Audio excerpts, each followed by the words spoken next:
Hello, my name is Kira and I'm 31 years old. A few years ago, I almost lost my life on my birthday. My birthday is approaching again, and I thought that I'd upload my story here for anyone who's interested to hear it. I met my ex-husband, Andy, through a dating app. We had the same sense of humor, and he made me laugh until my sides hurt. We went on a few dates and gradually fell in love, and we dated for around 4 years before we got married. By this point, we were very well known and adored by each other's families. I was especially loved by Andy's parents, Carl and Marcy. They only had one son, Andy, and they'd always wanted a daughter. So whenever I went over, they'd treat me like I was a queen. My family was no different. They lived a little further away, about a 7-hour drive from our place, so Andy and I would visit them once a month or so. They adored Andy and spoiled him senselessly. The one person who loved Andy the most was my grandmother. She always asked to spend time with him, and Andy loved spending time with her too. They quickly became best friends, and it warmed my heart to see the two of them interact. But then one day, about 2 years into my marriage with Andy, I got a call in the middle of the night from my mom, who told me that my grandmother had passed away in her sleep. Up until then, my grandmother was in perfect health, so her sudden passing was shocking. Andy and I spent the next few days in my town, surrounded by my family. We were all hit pretty hard by the death of my grandmother, but Andy surprisingly was unfazed by the whole thing. He barely shed a tear, which a lot of people considered odd given his close relationship with my grandmother. I didn't question it because I figured that everybody had different ways of dealing with their grief, but after the funeral was over, we had a reading of the will. It turned out that my grandmother had saved up a lot of money and had made a bunch of smart investments throughout her life. The entire family got very handsome amounts of money left to them. I got $500,000 and I immediately hired a financial advisor the next day. The advisor guided me on what to do with it, and in the end, I decided to invest 70% of it while I'd use the rest of it to help Andy and I pay off some loans and to spoil the both of us. I asked Andy if he was okay with that, and he told me he had no say in what I did with my inheritance, so he'd be okay with whatever I decided. So I went ahead with my plan. When Andy and I returned home, I noticed that Andy was still quiet and withdrawn. He always seemed lost in thought, and I was beginning to get worried, so I gently approached him one day and asked him if everything was all right. Hey, is everything okay? Yeah, why? Nothing. I just noticed you've been different recently. Is something bothering you? I don't want to trouble you with it. Come on, I'm your wife. You're supposed to trouble me. That's part of the job description of a husband. This isn't something that's fun or lighthearted, which is why I don't want to talk about it. Just talk to me about it, and if I don't like it, I'll ask you to stop, okay? Fine. Do you ever wonder when you'll die? You were right. This is dark. I told you. That's enough. No. I was just making an observation, but yeah, I do think about it from time to time. Isn't it scary that you could die at any point? I can't imagine losing you. It is scary to think about, but we're usually very careful. Besides, whatever's meant to happen will happen, and there's nothing much we can do about it. Is this about my grandmother passing away? Yeah, it's just that death freaks me out. I don't like knowing that one day I'll never wake up. That's a very valid worry, but I guess that's just more motivation to live every day the best we can. I guess. Do you think we should get our wills made? What? Yeah, I mean, if one of us suddenly passes away, we need to have our wills in place. Oh, you're being serious. My grandma's death really freaked you out, huh? Big time. But I was doing some research and realized that it would be best for us to make our wills way ahead of time. It's a great way to take care of your partner in case one of us passes away suddenly. Will doing that make you feel better? Yeah. But if you don't want to do it, we don't have to. No, we'll do it. But why don't we put that thought aside for a bit? Sure. Do you think that we could get it done next week? We'll see about it, darling. I need a definite answer so I can get things arranged for us. Whoa, okay, we can get it done next week. Calm down a little for me, please. Sorry. I just want this done so I can feel better. I'm a little too on edge about this whole thing. I get it. But for today, let's try to put it out of our minds, okay? Yeah, okay. It was kind of cute to see Andy all worked up about the concept of death at that time. I wasn't scared of it, nor did the topic plague my mind. I barely thought of it, but it made me feel nice that Andy thought of things like that and made the effort to find out the best things to do to ensure that his wife was well taken care of in case he lost his life. Of course, I didn't know the truth until much later, but I'll get back to this later. The next week was spent drafting our wills. Initially, I decided that I'd want to leave something for my parents, especially since I'd received such a large inheritance from my grandmother. But Andy was very much against that. I tried to compromise with him. I told him he could have 60% of my assets while my parents could get the remaining 40%. But Andy would not have it. I tried to fight him on it, but Andy refused to budge. He kept insisting that I leave everything to him. I felt very uneasy about the whole thing. I don't know how exactly to explain how I felt, but I felt like there was something very wrong. Andy had a crazed look in his eyes when he insisted that I leave everything I owned to him. I ended up doing what he wanted anyway because I figured that he was acting that way only because he was still freaked out about death. After we were done with our wills, it was like a switch had flipped in Andy and he was back to being his usual bubbly self. It was a little disconcerting to see him switch so fast from being moody and melancholic to bubbly and energetic. But I was just glad that he was no longer sad. Our lives resumed and returned to what they had been before, and then my birthday approached.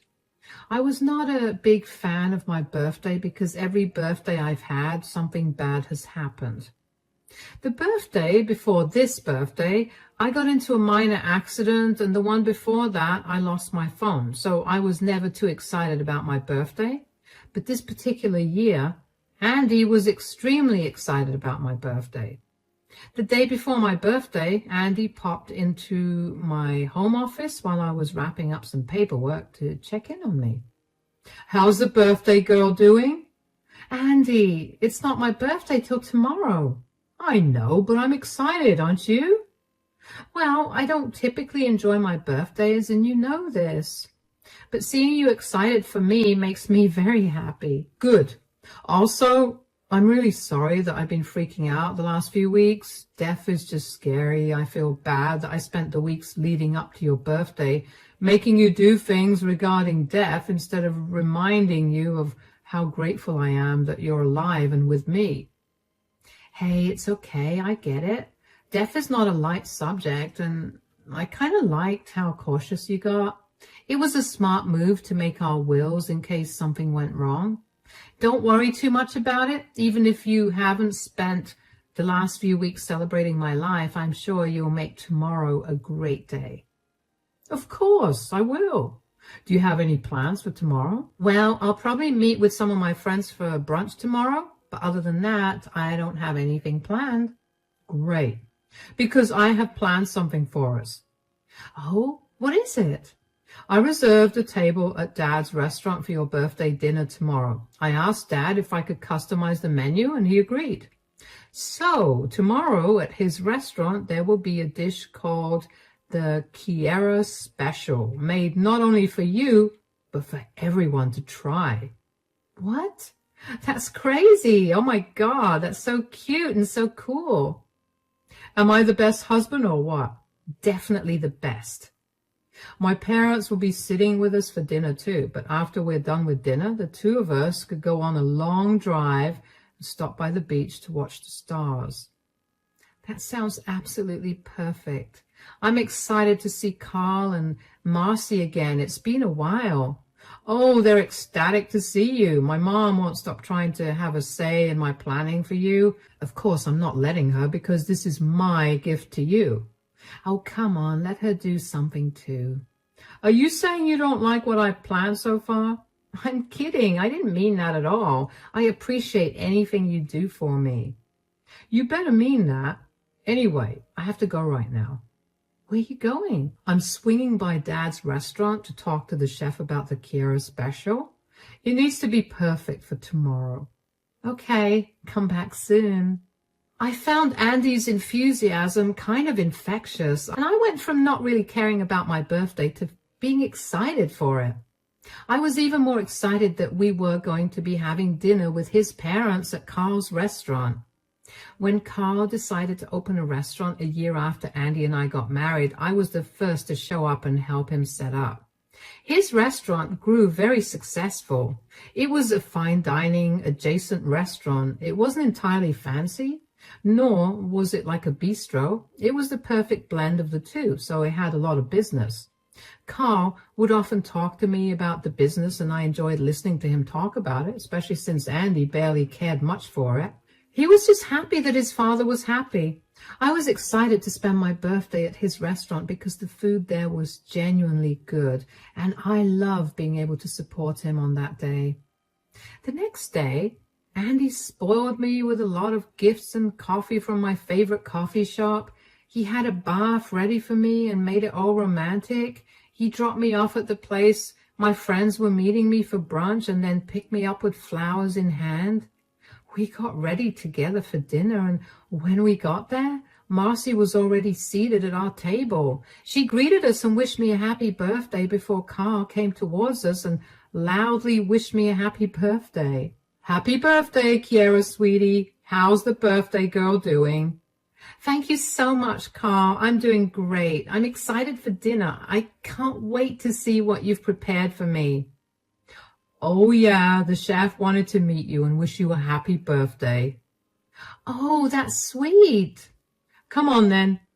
You could also see how the kitchen works. You were asking me about it the other day, so let's go. Come back soon. I'll be right back, honey. I didn't remember asking Carl how the kitchen worked, but I appreciated the fact that he thought I'd liked it. I walked with Carl into the kitchen, where he then stopped me. Okay, I have to tell you something. Huh? What's going on? I only made an excuse to get you away from the table and away from Andy. Why, is everything okay? Andy came to the restaurant yesterday and asked to see the chef. I didn't think much of it because you know how Andy loves to cook. I thought he wanted to cook something special for you, so I let him go and didn't check in on what he was saying. Uh-huh. After Andy left, the chef came up to me and showed me a tiny bottle that Andy had given him that contained crushed peanuts. He asked the chef to sprinkle it in your food. What? But I'm deathly allergic to peanuts. I know. I was shocked, and I didn't know how to contact you without Andy knowing. But why would Andy do that? I have no idea. But whatever it is, I highly doubt that it's a good reason to almost kill you. Has he been behaving differently or weirdly recently? I mean, I don't think so. After my grandmother died, he did get a little weird, but he told me that he was just freaked out by death, especially the death of a close family member. What do you mean by weird? Like, he rushed us to get our wills done because he was scared that we would die at any time. Did you by chance inherit any money from your grandmother? Yeah, I inherited a little more than $500,000. And who did you leave as your inheritor in your will? Andy, and he was weirdly adamant about it being him. Bingo. I think he wants your money. That's crazy. Why would he want it? What have you done with the money since you got it? I invested most of it in stocks, and the rest I put aside to buy myself some things that I've always wanted. I also spent some of it on Andy, so I don't see why he'd want the money. I don't know why he wants the money, but I bet there's something deeper here. Just try to pretend like you have no idea about what I said. I made sure the chef doesn't put anything in your food, so you don't have to worry about it. We'll catch Andy and find out what exactly he wants." I was beyond confused about what was going on. I couldn't fathom Andy doing something like that. He just spent the whole day pampering me. Why would he try to hurt me like that? But he had gone out to meet with the chef the previous day, and this was the first birthday of mine that he'd been so affectionate and caring. I also didn't see any reason for Carl to lie to me or make up something so crazy. When our food came out, I tried to take a picture of the food to post on my social media, but Andy kept insisting that I take a bite of the food. I tried to laugh it off and told him that I wanted to take a pretty picture so that I could promote Carl's restaurant too. But Andy got weirdly aggressive about me not eating. I looked at Carl and he looked just as concerned as I was, so I decided to follow along with Carl's plan. I took a bite of the food, which, by the way, was delicious, but after a few seconds I pretended to have an allergic reaction. I started coughing and looking panicked. Andy looked almost manic, but Marcy was the first to be concerned for me. "Sweetie, what's wrong? Are you okay?" I don't know what's happening. My throat feels like it's closing up." "What?" "Andy, could you take my EpiPen out of my bag?" "Sure, it's not here." "What? It's not here? Oh my God." "What's going on?" "I think there were peanuts in the food." "What?" "Impossible. I specifically made sure that none of your food had peanuts in it."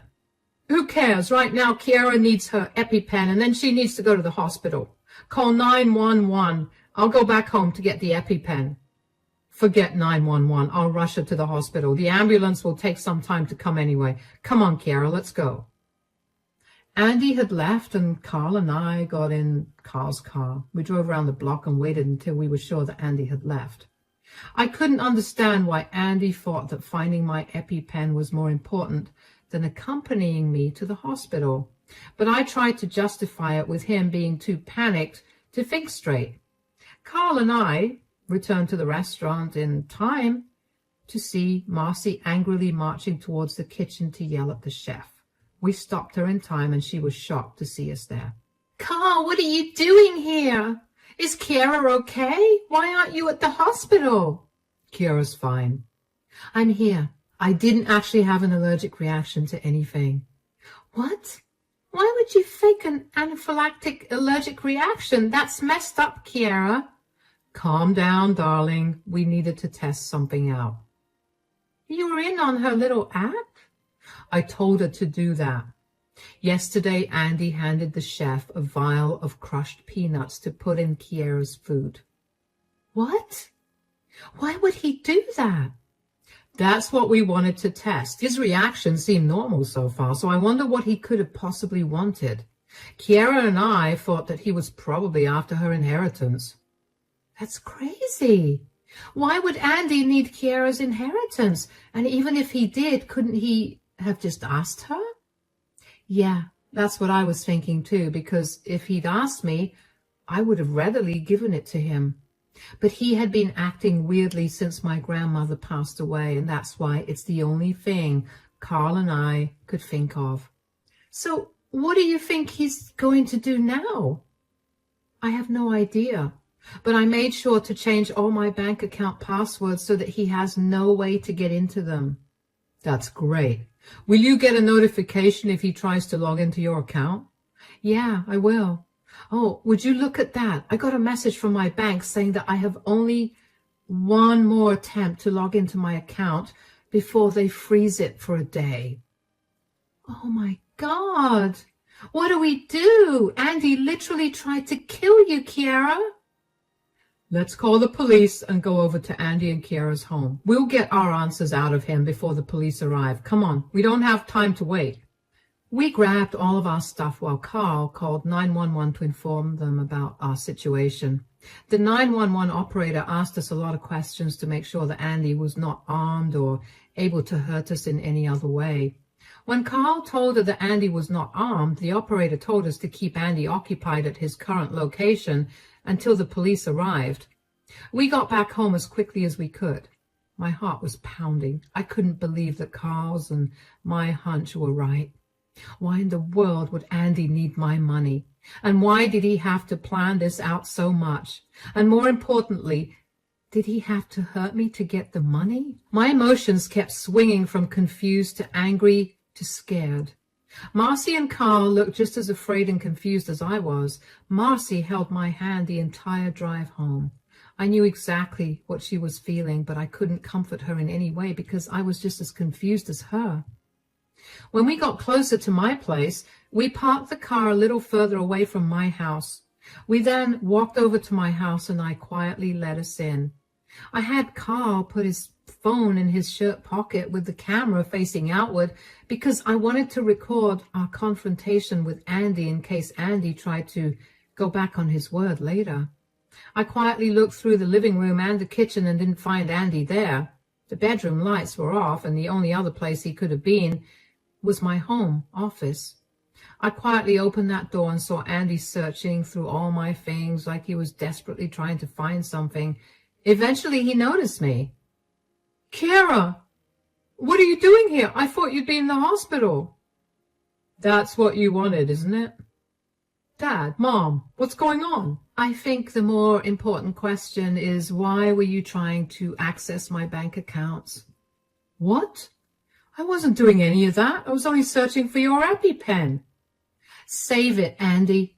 I can see which device tried to access my account and it shows yours. Why did you try to kill me to get into it?" "What are you talking about?" "Stop playing around, Andy. My chef told me about your plan to induce an allergic reaction out of Kiera on her birthday. He showed me the vial you slipped him and handed me the cash that you paid him to do it." "Why did you do it, son? Why do you need Kiera's money so bad?" "Oh, God, fine, I did it. I tried to hurt Kiera for her money. I'm in a really tough spot, and I needed the money." "Tough spot? What kind of tough spot do you have to be in for you to have to kill me?" "I borrowed money from some dangerous loan sharks, and I needed money to pay them back. I couldn't tell you because you'd be upset with me, and you wouldn't give me the money." "You borrowed money? But why? You make more than enough money, and if you needed any extra money, you could have asked me. You didn't have to try to kill me." "I've been gambling. I accumulated quite a large debt because of it.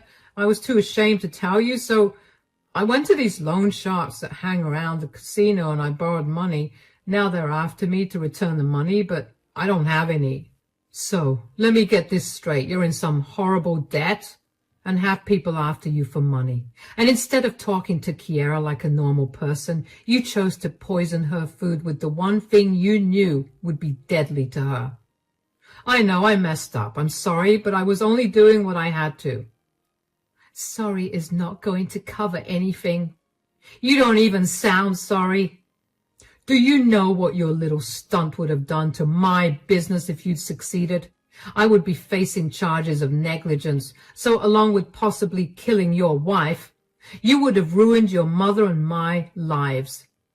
All because you refused to communicate. You're a disgrace, Andy. I don't know where we went wrong with raising you, but I'm beyond ashamed to call you our son. Look, fine, I didn't entirely think the whole thing through. I'm sorry. Please, just don't let news of this get out. I'm already struggling and I cannot handle anything more." "You do realize that what you did was attempted murder, right? You're going to jail." "No, please, I'm sorry. I'll spend the rest of my life making up for it. I can't go to jail." "There's nothing you could do that would make up for putting my life in danger." "If you want, I'll leave you alone. Please, just let it go. Wait, what are those sirens?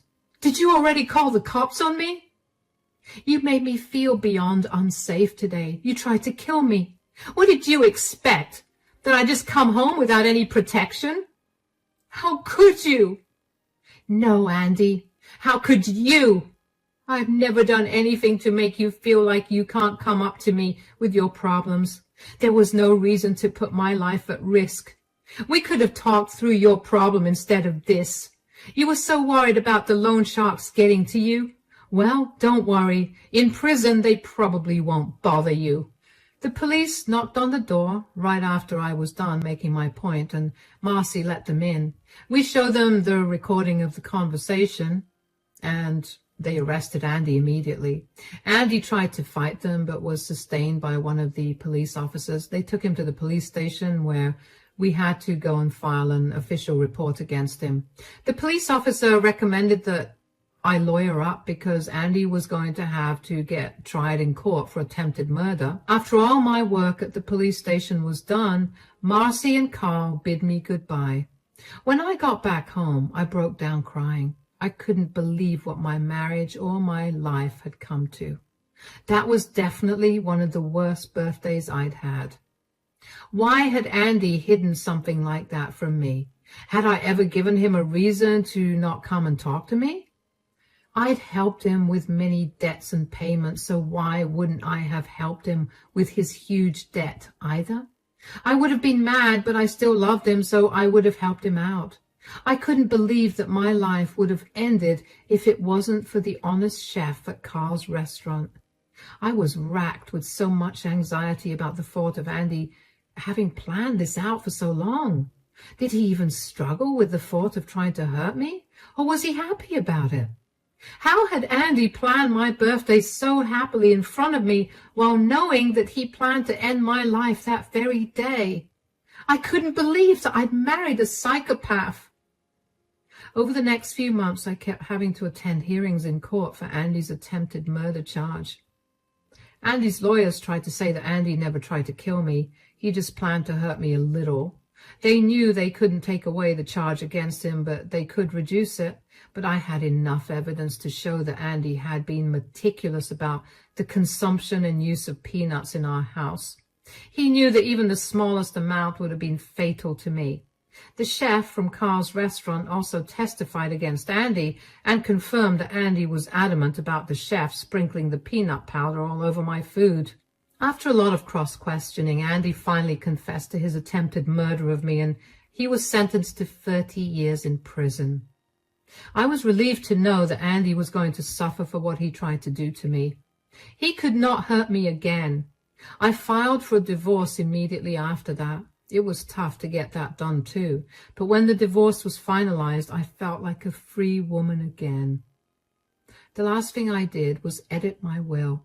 Knowing why Andy had made me write a will in the first place was scary, but I would not let him get everything I worked so hard for if something did happen to me. Carl and Marcy had actually been amazing to me during the whole trial process, and the three of us ended up becoming really close with each other through the thing. We were devastated that Andy was no longer going to be a part of our lives, but we knew that it was for the better that this was the case. All of us made sure that none of us were on Andy's calling list for prison because we wanted nothing to do with him. So I haven't heard anything from or about him. Honestly, I wouldn't have it any other way.